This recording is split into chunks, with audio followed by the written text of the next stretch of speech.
Hello guys, welcome back to our channel. তোমরা সবাই কেমন আছো? আশা করি তোমরা সবাই খুব ভালো আছো। প্রায় অনেক দিন পরে ব্লগ নিয়ে এসেছি। ভেবেছিলাম দেবই না, তো ভাবলাম হাল ছাড়লে চলবে না। তো চলো কিসের ব্লগ তোমরা দেখতে থাকো।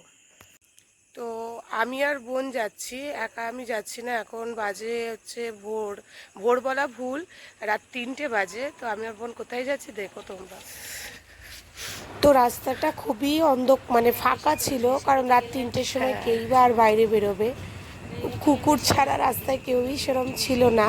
রাস্তা ফাঁকা, অন্ধকার, ফুরফুরে হাওয়া দিচ্ছে।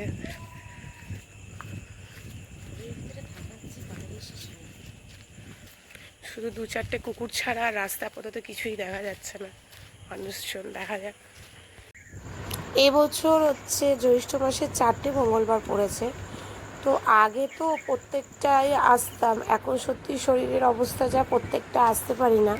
তো যেহেতু আজকে শেষ, তো আজকেরটা ওই জন্য পুজোটা করতেই হবে। তো চলে এসেছি মন্দিরে, দেখতে পাচ্ছি ওই মন্দিরের গেট। আমি মানে পুজো দেওয়ার প্রসাদ কিনেই নিয়ে এসেছিলাম, বোন যেহেতু কেনেনি, তো এখান থেকে ও প্রসাদের চালাটা নিয়ে নেবে। মঙ্গলবারে আজকে শেষ সপ্তাহ, সেটা পুজো দিতে। আর যেটা দেখো এখন ভোর 3টে বাজে, তাই থেকে মানে এতটাই লাইন। আর এবছর বেশ অনেক রকম সুবিধা করেছে, লাইনে দেখছি ফ্যান লাগিয়েছে। চলো লাইনটা দিই, এখনই এর মধ্যে অনেক লাইন। মন্দিরের চারিপাশটা ফাঁকা দেখো, দিনে মানে বেলা হবে যত এগুলো পুরো ভিড়ে হয়ে যাবে, ভর্তি হয়ে যাবে লোকে। এখনো মন্দির তো খোলেনি। আর দোকানপাটও সেরকমভাবে কিছু মানে কেনাকাটি, মেলার দোকানগুলো বসেনি, বাদ বাকি প্রসাদের ডালার দোকানগুলো বসে গেছে।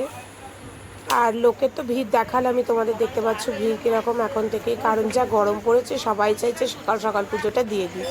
তো যাই হোক, পুজো দেওয়া কমপ্লিট হয়ে গেল। এখানে ধূপবাতি মোমবাতি জ্বাললাম। মন্দিরের ভিতর যেহেতু ফোন অ্যালাউ নেই, তাই ভিডিও করে তোমাদের দেখাতে পারলাম না।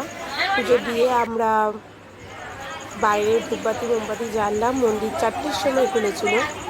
পুজো হলো, ফার্স্ট পুজোটাই আমরা মানে পেয়েছিলাম। এটাই হচ্ছে সৌভাগ্য, না হলে আরেকটু দাঁড়াতে হতো, আরও দেরি হতো। এরপর ধূপবাতিটাতে জেলে এখানে সাবিত্রী সত্যবান থাকে, যেখানে সিঁদুর পরাতে হয়, ওখানে আমি আর বোন চলে এলাম সিঁদুর পরানোর জন্য এবং ওনাদের থেকে আশীর্বাদ নেওয়ার জন্য। এখানে একটা অদ্ভুত কাণ্ড ঘটেছে, একটা ছাগল চলে এসেছে দেখো আমার সামনে, এসে বেশ গায়ের কাছে একটু বসে রয়েছে, মুখ দিচ্ছে, এগোচ্ছে, সরালেও সরছিল না। তো অনেকদিন পরে ব্লগ দিচ্ছি, তোমরা জানো ব্লগটা দেওয়ার সত্যি ইচ্ছে ছিল না, কিন্তু কোনো জিনিসই থেমে থাকে না, তাই হাল ছেড়ে দিলে চলবে না। চেষ্টা তো চালিয়ে যেতেই হবে, চেষ্টা চালালে হয়তো কোনো না কোনো সময় ঠিক জীবনে এগোতে পারবো। তারপর তো কিছু মানুষের খুবই খারাপ নজর আছে, মনে করে ইউটিউব জার্নিটা খুবই সহজ জিনিস। তো পুজো দেওয়া কমপ্লিট হয়ে গেছে, দেখো আলো একটু ফুটেছে।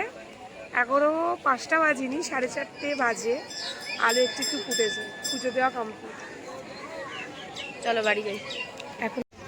তো যাওয়ার সময় দেখেছিলে আমরা কোথা থেকে লাইন দিয়েছি, আর এখন লাইনটা কোথায় চলে গেছে দেখো, অনেক ভিড় হয়ে গেছে। লাইনটা ভিডিওটা করে নিয়ে যাও, যেতেছে লাইনটা দেখবে।